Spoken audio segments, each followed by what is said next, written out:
Seja muito bem-vinda, seja muito bem-vindo. Esse é o Livros em Debate da Turma do Café, no especial Viva os Livros, da Feira do Livro de Santa Maria. Eu sou o Lúcio, do blog All Pop Stuff, e estou aqui para mediar essa conversa hoje com o Antônio Cândido Ribeiro, mais conhecido como Candinho. Olá, Candinho, tudo bem? Oi, tudo bem, Lúcio? Tranquilo?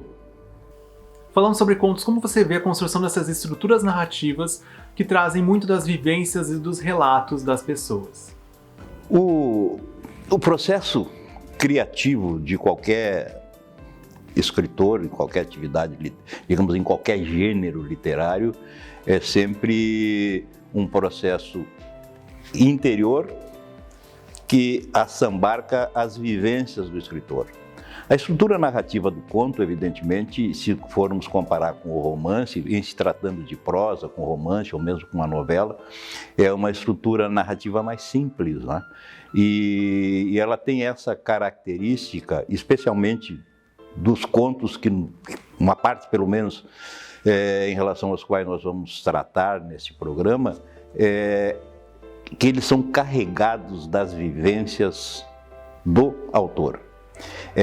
No caso específico do livro que eu selecionei para nós falarmos, um deles, do Ciro Martins, tem essa característica assim indelével e que vai permanecer em qualquer época que se vai fazer a leitura dos textos dele, essa característica da sua experiência de vida na juventude, na infância, e que ele evidentemente transformou com o seu talento em ficção. Mas de qualquer maneira, parece-me, e até pela experiência pessoal também, que sempre, em quaisquer circunstâncias, mesmo quando se trata da mais pura ficção, o escritor traz consigo as suas experiências de vida, as suas relações com o mundo, as suas relações com as pessoas, o seu crescimento individual, as suas frustrações, às vezes, as suas conquistas, os seus êxitos, mas sempre as suas experiências. E a partir delas é que se constrói a literatura, das experiências vividas e das relações que se tem com o mundo. Um dos livros que você citou, que é o do Ciro Martins, O Campo Fora, ele traz muito das vivências e lembranças do Ciro na sua infância, na sua adolescência, dentro do espaço ali da campanha, né? Como essas memórias, linguagens, paisagens podem ser importantes para registrar o regionalismo que ainda é presente no Rio Grande do Sul. O Campo Fora é o primeiro livro do Ciro Martins, que é um escritor, um médico psiquiatra, e nascido em Quaraí, criado no interior, e que no seu primeiro livro, ele nasceu em 1908, e esse livro, Campo Fora, é de 1934, quer dizer, então ele era bem jovem, ele era praticamente um menino ainda, e o livro está carregado dessas experiências de vida, inclusive no característico do homem do campo, do homem da fronteiriço, no caso concreto dele, na medida em que Quaraí faz divisa com o Uruguai. E essas experiências, elas vão sendo tecidas nas tramas dos contos que ele traz de uma forma assim extraordinária, rica do ponto de vista da linguagem própria do homem rural, do homem do campo, e com um aspecto social relevante, que é a questão da nascente marginalização do peão, do agregado, do homem simples da campanha, do campo, que acaba, ao longo do tempo, sendo vencido pelas circunstâncias econômicas que vão transformando os padrões de riqueza e fazem com que esse homem marginalizado, inclusive pela evolução dos processos, digamos, modernos de gestão, vão sendo expulsos gradativamente do seu espaço natural e acabam depois vindo ser personagens marginais nos centros urbanos maiores, vivendo nas periferias. Isso, inclusive, não está muito claro, evidentemente, ainda nessa primeira obra do Ciro Martins, mas depois ele escreveu o que é se convencionou a chamar de a trilogia do Gaúcho a Pé, que são 3 romances em que ele trata fundamentalmente dessa questão, da marginalização progressiva do homem do campo, do homem rural, desse homem mais simples, o posteiro, o tropeiro, o agregado das fazendas, das estâncias, e da sua marginalização resultando num processo de empobrecimento, inclusive dos centros urbanos, na medida em que eles migram, expulsos que são do campo, para os centros urbanos maiores. E essa linguagem, a linguagem peculiar do falar gaúcho, é praticada com excelência pelo Ciro Martins nesse livro, e especialmente é dele que tratamos, do Campo Afora, é rica de expressões regionais. Muitas dessas expressões hoje ainda permanecem no linguajar campeiro, hoje modificado basicamente pelos processos de comunicação modernos que acabaram por, de alguma forma, pasteurizar a linguagem, né? Hoje nós sofremos um processo de pasteurização e a partir da televisão, a partir do rádio, a partir dos veículos de comunicação, ditos antigamente veículos de comunicação de massa, né? Mas mesmo assim, hoje ainda a gente encontra essa linguagem menos contundente, digamos assim, mas ainda se encontra em prosadores atuais e no falar mesmo do homem que permanece no campo.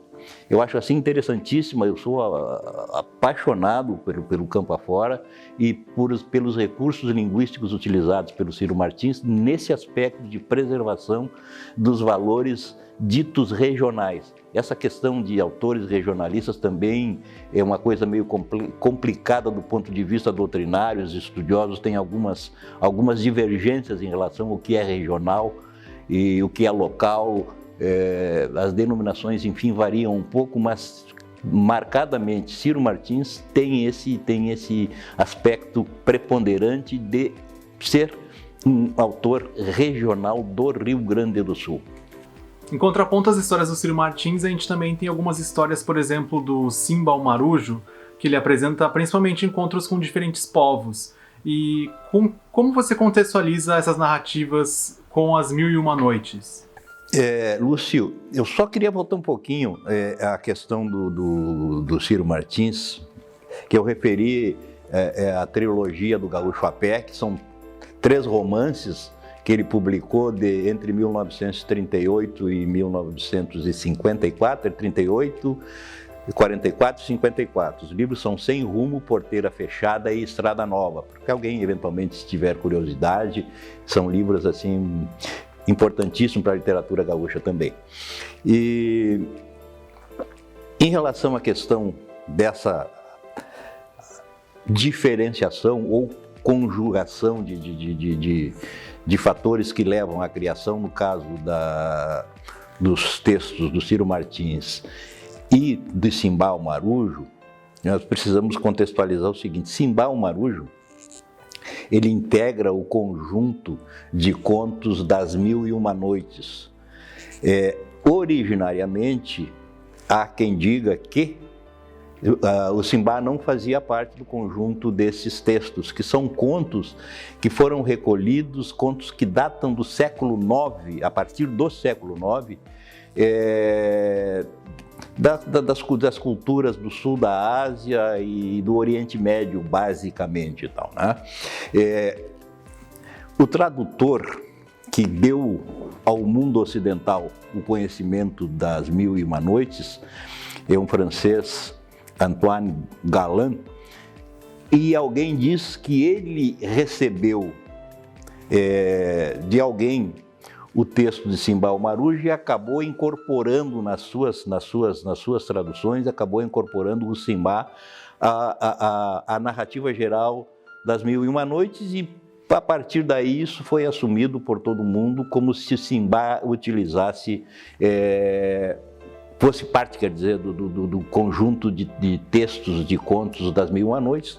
Volto a repetir, são contos árabes, persas, alguma coisa vinculada também com a Índia, enfim, daquela região, basicamente do sul da Ásia e do Oriente Médio. E interessante na questão do Simbá é que nós temos uma narrativa que, se formos fazer essa relação que tu propuseste com os textos do Ciro, no Simbá, nos textos do Ciro nós temos a realidade, nós temos as vivências concretas, reproduzidas no conjunto de 14 contos que compõem o livro. No caso das Mil e Uma Noites, no caso do Simbá, especificamente, nós temos, assim, digamos, a criação do imaginário, da viagem, do sonho, do delírio, eventualmente até da loucura, né? Na medida em que Simbá conta a história de 7 viagens de um mercador persa que enriqueceu, ficou pobre, enriqueceu, ficou pobre, que teve 7 viagens absolutamente espetaculares pelo mundo, em que ele encontrou povos diferentes, monstros marinhos, monstros terrestres, cíclopes, enfim, um conjunto que nós poderíamos situar na área do realismo fantástico, né? de elementos que compõem as 7 viagens do Simbá, que são contadas para um pobre carregador que um dia se viu cansado, descansando na frente da casa do Simbá e ficou reclamando em altos brados, em voz alta, digamos assim, das injustiças da vida, na medida em que uns têm tanto, né? Seria o caso do Simbá, em frente de cuja casa ele estava, e ele, que não tinha nada, que nem para comer tinha.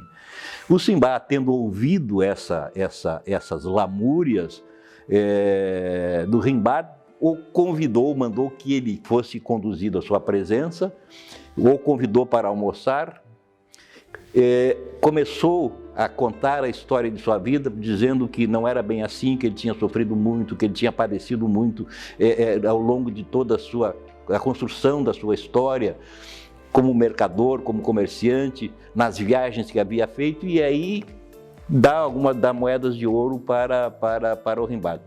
E convidou-o para que ele viesse almoçar sempre com ele, e a partir desses encontros ele contou a história das suas viagens, das 7 viagens às quais eu me referi. Essa em síntese, digamos assim, é a história da vida de Simbá do Marujo, que reflete, como eu disse, essa criação enriquecida pela capacidade humana de criar, de construir realidades à margem daquela que nós vivemos. Candinho, muito obrigado pela conversa. É um prazer, né? Uma alegria enorme poder participar deste evento, esse projeto importante para a cultura de Santa Maria. Então, pessoal, eu agradeço a presença de todos aqui no Livros em Debate da Turma do Café, no Viva os Livros, um projeto da Feira do Livro de Santa Maria. A gente se vê em breve. Tchau!